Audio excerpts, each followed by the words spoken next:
राजस्थान में एक राजू ठेहट की हत्या हुई है। जो आरोपी है उन्होंने 26 गोलियां मारी हैं और इस हत्याकांड के बाद एक नाम सुर्खियों में है। वो नाम है लेडी डॉन अनुराधा चौधरी का, जिन्हें मैडम मिंज के भी नाम से लोग जानते हैं। अनुराधा चौधरी हमारे साथ हैं। सबसे पहले तो ये बताइए कि ये हत्याकांड हुआ और अचानक आपका नाम क्यों सामने आ रहा है? ये अक्सर मीडिया मेरा नाम लेती है और पहले मैं कभी कनेक्टेड रही थी तो इस वजह से मीडिया ने नाम चलाया है। बाकी किसी भी डिपार्टमेंट ने मेरे से कोई भी इन्वेस्टिगेशन नहीं की है और मैं लोकल थाने के, जो मेरा लोकल थाना है लक्ष्मणगढ़, उसके कनेक्टिविटी में हूँ और मैं दिल्ली में हूँ। यहाँ की लगभग सभी इन्वेस्टिगेटिंग एजेंसियों के पास में मेरे नंबर, लोकेशन, सब चीज़ें हैं। तो ये महज मीडिया का चलाया हुआ फंडा है, बाकी कुछ नहीं है। नहीं, आप सीकर की रहने वाली हैं और राजू ठेहट भी सीकर का ही रहने वाला था, तो क्या पहले कभी कोई रंजिश रही? हाँ बिल्कुल, जब मैं आनंदपाल सिंह गैंग से एसोसिएट रही तो रंजिश थी। उसने मेरे को मरवाने की कोशिश भी की थी और चीज़ें थी, लेकिन वो पास्ट है और मैं काफ़ी टाइम पहले अपराध और सब चीज़ें छोड़ चुकी हूँ। अब मुझे इन चीज़ों से कोई मतलब नहीं है और ना मेरी किसी तरीके की कोई भूमिका है। और अगर किसी जांच एजेंसी को लगता है तो वो मुझे बुलाए और मैं जाऊंगी। जो भी वो पूछेंगे, जो भी उनकी क्वेरी होगी, मैं उसका रिप्लाई करूंगी। नहीं, आपने कहा पास्ट है, लेकिन प्रेजेंट तो ये है कि एनआईए आपको तलाशती है, आपसे पूछताछ करती है, घंटों आपके यहाँ रेड करती है।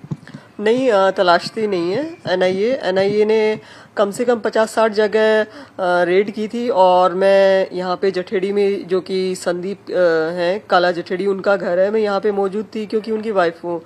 तो मैं राजस्थान की एचएस हिस्ट्री शीटर रही हूँ, तो उनका मेरे से पूछताछ करना उनकी एक जांच का हिस्सा था और मेरे ख्याल से ज़रूरी भी था और जायज़ भी था। उन्होंने मेरे को उसके बाद में 2 बार बुलाया भी है और कुछ क्वेरीज भी की है, मैंने रिप्लाई भी किया है। तो ये नॉर्मल प्रोसेस है। ना तो उन्होंने कुछ गलत किया, ना मैंने कुछ गलत किया है और ना ही वो मेरे को तलाश रहे हैं। उनके पास में मेरे नंबर, मेरी लोकेशन, सब चीज़ है। ये बताया जाता है कि आनंदपाल, जैसा आपने बताया एसोसिएशन था, तो आनंदपाल का एनकाउंटर के बाद वो पूरा जो गैंग है वो आप ऑपरेट कर रही हैं? ये मीडिया कहती है और डिपार्टमेंट को लगता है। आप बताइए कहाँ ऑपरेट किया? मेरी कोई किसी घटना में भूमिका रही हो या कुछ भी रहा हो, कुछ भी ऐसा नहीं है। और रही बात एसोसिएशन की, तो पहले जब आनंदपाल सिंह जिंदा थे उन्होंने मेरे को कुछ जगह सपोर्ट किया, मैंने उनको कुछ जगह लीगली सपोर्ट किया और कुछ इश्यूज थे मेरे बिजनेस पार्टनर्स के साथ में। तो मैं सबसे पहले पुलिस डिपार्टमेंट के पास में गई, उस टाइम के एसपी थे, तो उनके पास में मैं गई, उन्होंने कोई एक्शन नहीं लिया। कम से कम 13-14 बार गई होंगी। फिर उसके बाद में मजबूरी में कुछ चीज़ें मेरे को करनी पड़ी, लेकिन वो पास्ट है। जेल से बाहर आने के बाद में मैंने ऐसा कुछ भी नहीं किया। ठीक है, 1-2 ऐसी घटनाएं थी जिसमें इन्होंने मेरे को जबरदस्ती इन्वॉल्व करके जेसी किया, लेकिन मैं एक्विटल होके आई। तो ये मेरा पास्ट है, अब ऐसा कुछ भी नहीं है। एनआईए ने क्या पूछा था? लॉरेंस बिश्नोई, गोल्डी बरार, सिद्धू मूसावाला मर्डर के बारे में पूछा था? हाँ, सब चीज़ पूछी थी मेरे से और किससे कनेक्टिविटी है, मैं यहाँ क्यों मौजूद हूँ और क्या रिलेशन है और मेरे फाइनेंशियल सोर्सेज क्या हैं, सब चीज़ें उन्होंने पूछी थी। जो उनकी इन्वेस्टिगेटिंग एजेंसी में जो भी चीज़ें होती हैं जो पूछनी चाहिए, उन्होंने पूछी थी मेरे से। सिद्धू मूसावाला मर्डर के बारे में पूछा आपका? क्या पूछा? हाँ जी, मेरे से पूछा कि भाई मैं उस टाइम में कहाँ थी, मेरा क्या रोल है, किसी से कोई कनेक्शन, हर तरीके की चीज़ उन्होंने मेरे से पूछी है। अब ये एक नया गठजोड़, नया डोजियर बताया जा रहा है कि और इस तरह के गैंगवार पिछले दिनों आ रहे हैं कि लॉरेंस बिश्नोई, संदीप काला जठेड़ी, जितेंद्र गोगी और अनुराधा चौधरी, ये गैंग एक तरफ है, दूसरी तरफ है देवेंद्र बम्बिहा का गैंग। ये डोजियर है ना ये का, इस बारे में क्या कहेंगे? क्या ये गठजोड़ क्या है ये गैंग? देखिए, मेरा और संदीप का तो एक ही गैंग है। उस गैंग में उनके एक माँ बाप, 2 भाई, उनकी वाइफ और उनके 2 बच्चे हैं। और ये जो गठजोड़ या इस तरीके की चीज़ें हैं, ये ऐसा कुछ भी नहीं है। और हाँ, मैंने कहा ना, हर आदमी का पास्ट होता है। मेरा भी पास्ट रहा है, संदीप का भी पास्ट रहा है। वो पास्ट है, प्रेजेंट नहीं है। और किसी तरीके की कोई भी घटना में, वो चाहे टेररिस्ट से रिलेटेड हो या टेररिज्म हो, कुछ भी हो, कहीं भी कोई भी कनेक्टिविटी नहीं है, ना संदीप की है ना मेरी है।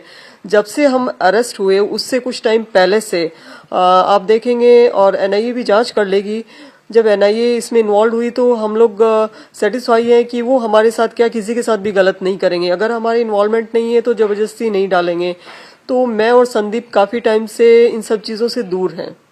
मेरा एक सवाल है कि अच्छा जो संदीप काला जठेड़ी वांटेड थे, 5 लाख का इनाम था, और अचानक से जब दिल्ली पुलिस की काउंटर इंटेलिजेंस गिरफ्तार करती है तो सरप्राइज के तौर पर राधा चौधरी संदीप काला जठेड़ी के साथ दिखाई देती हैं। ये कैसे? आप पिक्चर से काफी दिनों गायब रही और उसके बाद अचानक से एक गैंगस्टर जो वांटेड है उसको जब अरेस्ट किया जाता है तो आप नजर आ जाती है। वो रीज़न ये है कि उस टाइम में राजस्थान में मेरे पे 2 केस हुए थे, तो उस चक्कर में थोड़ा सा मेरे को उन सब चीज़ों से दूर होना पड़ा। और किसी लिंक के ज़रिए मैं संदीप की कनेक्टिविटी में आई थी और वो भी इन सब चीज़ों को छोड़ना चाहते थे और मैं छोड़ चुकी थी। चीज़ें सेम थी और हम लोगों को लगा कि भाई बाकी की लाइफ हमें साथ स्पेंड करनी चाहिए। तो हाँ, कुछ टाइम साथ रहे। और जिस टाइम में हमें अरेस्ट किया था तो संदीप को पहले अरेस्ट किया गया था और मेरे को बाद में अरेस्ट किया गया था, और एक साथ अरेस्ट नहीं किया गया, सिर्फ दिखाया एक साथ गया था। तो सरप्राइज दुनिया के लिए या मीडिया के लिए था, मेरे ख्याल से एजेंसी के लिए सरप्राइज कुछ नहीं था। ये गैंग वॉर चल रही है, मतलब कभी कोई किसी को मार रहा है, कभी कोई, रिसेंटली काफी ज्यादा बढ़ गई है। ये देवेंद्र बम्बिहा या सिद्धू मूसावाला मर्डर, इस सब के पीछे क्या वजह मानती हैं आप? चूंकि आपने बताया आप अनंतपाल गैंग से जुड़ी, आपका क्या व्यू है इस सब चीजों पर, ये जो चल रहा है आजकल गानों में आप देखेंगे ऐसे ऐसे गाने हैं जो हमें इंस्पायर, हमारे बच्चों को इंस्पायर करते हैं। वेपन कल्चर और मतलब इस तरीके की चीज़ें हैं। पुराने ज़माने में ये कहा जाता था कि हम भगत सिंह या फिर और जो भी हमारे स्वतंत्रता सेनानी रहे हैं उनकी देशभक्ति के गीत सुन के हम इंस्पायर होते थे। आज के टाइम में बच्चे गन, वेपन और धूम धड़क्का, वो सब जो गाने वाने, उनको देख के इतने इंस्पायर हैं। और इतनी इजीली मीडिया भी, मतलब कोई भी कुछ भी करता है छोटा मोटा या फिर कुछ बड़ा धमाकेदार, तो उसको मतलब स्पाइसी बना के पेश करते हैं। तो हर आदमी कह सकते हैं या फिर जो न्यू जनरेशन है वो मीडिया अटेंशन के चक्कर में, नेम फेम के चक्कर में और ये थोड़ा सा क्रेजीनेस वेपन के चक्कर में कुछ भी करते हैं और इन सब चीज़ों को बढ़ावा मिल रहा है। तो मेरे ख्याल से सबसे पहले तो ये जो गाने हैं जिसमें वेपन यूज़ किए जा रहे हैं, एक फिल्म में एक रोल में पुलिस इंस्पेक्टर के पास में वेपन है माना जा सकता है, और सामने वाले किसी वो स्मगलर हो सकता है उसके पास में वेपन है माना जा सकता है। लेकिन ये क्या है गानों में? मैंने यहाँ पे एक गाना सुना था जो अभी मुझे याद है, हरियाणवी, कि मेरे यार ने खोला सेंटर बदमाशी का। ये क्या है? किस तरीके के गाने हैं? सरकार इन पे एक्शन क्यों नहीं लेती है? आप एक ग्रेड की गैंगस्टर बताई जाती हैं, एक गैंगस्टर, संदीप भी एक गैंगस्टर। तो जो आप प्रेजेंट लाइफ जीना आपने शुरू किया तो क्या आप किसी और भी जगह शिफ्ट हो जाती थी? गैंगस्टर से एसोसिएशन, मतलब ये समझ में नहीं है। देखिए, आम आदमी के साथ में चीज़ें चल भी नहीं सकती, निभ भी नहीं सकती, और फिर मेरा ऐसा कोई फ्यूचर प्लान था नहीं। लेकिन संदीप और मेरे लाइफ में काफ़ी सारी चीज़ें कॉमन थी। ठीक है, कुछ चीज़ें पास था जिसको हम छोड़ना चाहते थे, और हम एक दूसरे की हालात और कुछ चीज़ें समझते हैं कि हम कैसे छोड़ें, किस तरीके से इन चीज़ों से बाहर निकलें। देखिए, अंडरवर्ल्ड में एक कल्चर होता है कि अगर कोई बाहर निकलने की कोशिश करता है, जस्ट लाइक क्रैब, तो क्या है कि एक कछुआ अगर उस टोकरी से बाहर निकलने की कोशिश करता है तो दूसरे क्रैब जो है वो उसके टांग पकड़ के उसको घसीट लेते हैं। वैसे ही अंडरवर्ल्ड में भी सेम यही चीज़ है। अगर मैं छोड़ने की कोशिश कर रही हूँ, मैं किसी काम की हूँ, तो जो पकड़ा जाएगा या जो अंदर है जिससे कि पुलिस डिपार्टमेंट जांच करती है, तो वो अपने स्टेटमेंट में, डिस्क्लोजर में मेरा नाम लेंगे ताकि मैं भी अंदर आऊँ तो मजबूरी में मुझे क्राइम करना ही पड़ेगा। किसी न किसी तरीके से मैं उनको सपोर्ट करूंगी ही। तो ये इस तरीके की चीज़ें थी जो हम एक दूसरे को मतलब सपोर्ट करके ही हम लोग बाहर निकल सकते थे। इसलिए ठीक है, हम लोग साथ थे, हमें, और हमने शादी की। हमें लगा कि हम बाकी की लाइफ एक दूसरे के साथ आराम से जी सकते हैं और इन चीज़ों को सपोर्ट करके इन चीज़ों को पीछे छोड़ सकते हैं। मैं एक बार फिर ये सवाल पूछना चाहता हूँ कि राजू ठेहट की बहुत खतरनाक तरीके से आपने देखा मर्डर हुआ, क्या राजू ठेहट का अनुराधा चौधरी से कभी रंजिश रहा? आनंद पाल से बताया जा रहा है कि क्लेम किया गया है कि आनंद पाल का बदला लेने के लिए राजू ठेहट का मर्डर किया गया। देखिए, बदला किसने लिया है या हाँ बदला लिया गया है, मुझे लगता है, मेरा ओपिनियन है। और रंजिश, अगर मैं उनके साथ थी तो उनके मेरे भी दुश्मन थे और मेरे दोस्त उनके भी दोस्त थे, तो ये तो कॉमन सी बात है। दुश्मन थे राजू ठेहट? हाँ बिल्कुल, अगर मैं उस गैंग से ताल्लुक रखती हूँ तो उस गैंग का हर दुश्मन मेरा भी दुश्मन होगा और मैं भी उसकी दुश्मन होंगी, इसमें तो कोई दो राय नहीं है। लेकिन मेरी तरफ से कि मैंने बदला लिया या मेरा कोई इन्वॉल्वमेंट, ऐसा कुछ भी नहीं। ये जो नया नेक्सस बताया जाता है, लॉरेंस बिश्नोई, गोल्डी बरार, संदीप काला जठेड़ी और अनुराधा चौधरी, ये नया एक गैंग है जो बहुत ज्यादा खतरनाक है, जिस पर क्रैकडाउन हो रहा है। नहीं नहीं, ऐसा कुछ नहीं है। न तो मैं उस नेक्सस में हूँ, न संदीप उस नेक्सस में है। आप बताइए ना, संदीप ने क्या किया है या मैंने क्या किया है? मैंने कुछ नहीं किया, ना संदीप ने कुछ किया, ना नेक्सस के अंदर हम इन्वॉल्व हैं। हम दोनों अलग हैं और शांति से अपना जीवन जी रहे हैं और जीना चाहते हैं। ठीक है, कुछ एलिगेशन है, संदीप अंदर है, उस ट्रायल को फेस कर रहे हैं और मैं बाहर हूँ और मैं लीगली उनको सपोर्ट कर रही हूँ, लीगली उनकी जो भी कार्रवाई होती है वो कर रही हूँ। अगर कहीं हमारा इन्वॉल्वमेंट है या हो सकता है या लगता है तो जांच एजेंसियां हमें बुलाएं और जो भी उनकी क्वेरी होगी हम उनका रिप्लाई करेंगे। और मुझे नहीं लगता कि हमारे साथ कुछ गलत किया जाएगा और हमारा कोई इन्वॉल्वमेंट नहीं है इस सब में। कभी गोल्डी बरार या कभी लॉरेंस बिश्नोई से, जब पास्ट आपका था, कभी बातचीत होती थी आपकी? नहीं, ना मेरी कभी लॉरेंस से बात हुई है, ना कभी गोल्डी से बात हुई। मुझे जरूरत ही नहीं थी। मैंने कहा ना कि मुझे ये नहीं कि नेम फेम या फिर जो आज के टाइम में होल्ड या वर्चस्व चाहिए, मुझे जरूरत ही नहीं थी। मैं हालात की वजह से इस दुनिया में आई थी और आनंद पाल सिंह ने मुझे सपोर्ट किया था तो मेरा भी फर्ज बनता था मैं उनको सपोर्ट करूं। मैं वहीं तक सीमित थी और मैं कुछ भी करने में सक्षम थी पूरी तरीके से, तो मुझे किसी और को अप्रोच करने की जरूरत ही नहीं थी। और रही बात लॉरेंस बिश्नोई की तरफ से, वो भी मुझे क्यों अप्रोच करेगा? तो हमारी कभी न कभी बात हुई है और न कभी मुलाकात हुई है, न गोल्डी से और न लॉरेंस से।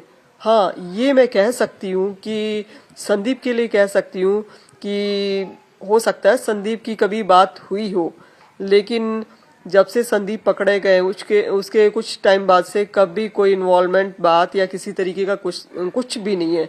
आप ये कह सकते हैं, एक्चुअली क्या है कि अंडरवर्ल्ड में एक प्रोसेस होता है कि जो भी कोई फरार होता है तो उसको हर आदमी जो बाहर बैठा है या जो एक गैंग चला रहा है वो उसको अप्रोच करने की कोशिश करता है, क्योंकि जो फरार होता है उसको शेल्टर चाहिए होता है, कुछ चीज़ें ज़रूरत होती है। और जो ये लोग होते हैं अंदर जो गैंग चला रहे हैं या बाहर, तो उनको ऐसे लोगों की ज़रूरत होती है कांड करवाने के लिए, घटना करवाने के लिए या कुछ एक्शन के लिए। तो वो अप्रोच करते तो नो डाउट किया होगा कभी, मैं इस बात से इनकार नहीं करती कि बात हुई होगी कभी, लेकिन पकड़े जाने के बाद में ऐसा कुछ भी नहीं है। आपके ऊपर अभी कितने केसेस चल रहे हैं? 13-14 होंगे, ज्यादा नहीं है, 13-14 ही है। 13-14 हो गए। किडनैपिंग, मर्डर, क्या चीज के? मैक्सिमम किडनैपिंग के, मर्डर के नहीं। तो कितने केसेस में एक्विटल हो चुके हैं? मैं 3-4 केसेस में एक्विटल हो चुकी हूँ। कैसे इस क्राइम वर्ल्ड में आ पाई?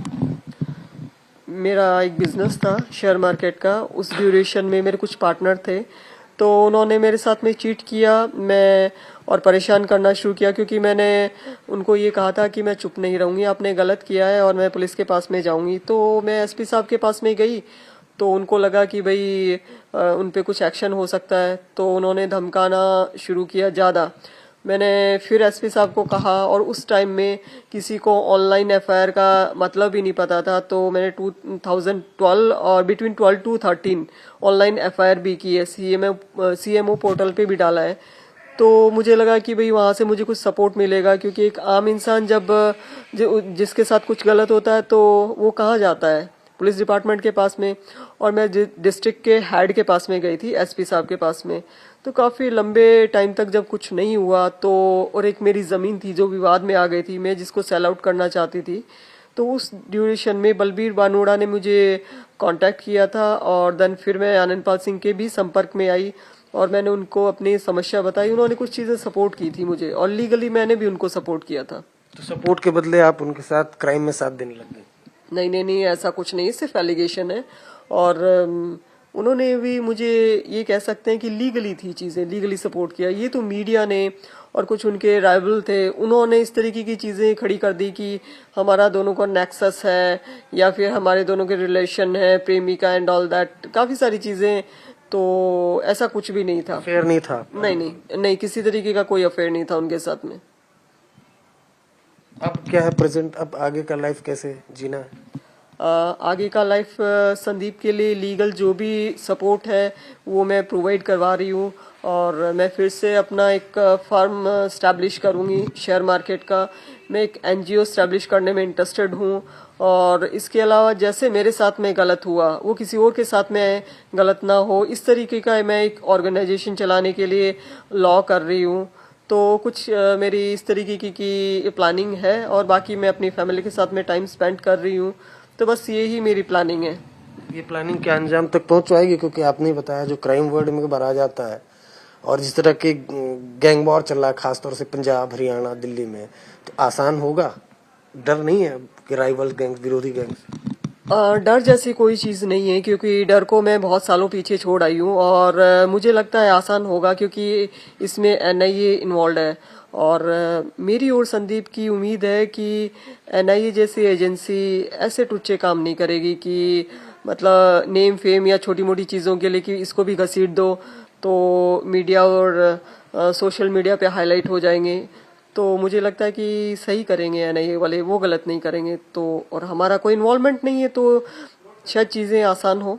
चलिए, अच्छा है। आप अगर नॉर्मल लाइफ जीना चाहती हैं, अनुराधा चौधरी हमारे साथ हैं। खासतौर में राजस्थान में अगर कोई गैंगवार होता है तो जरूर अनुराधा चौधरी का नाम सामने आ जाता है एक बार को। और जो डोजियर उसके मुताबिक जो नया एक नेक्सस तैयार हुआ है, लॉरेंस बिश्नोई, काला जठेड़ी, जितेंद्र गोगी, उनमें अनुराधा चौधरी का नाम है, जबकि राइवल गैंग में देवेंद्र बम्बिहा का नाम है। सच्चाई कितनी है इसकी जांच एनआईए कर रही है।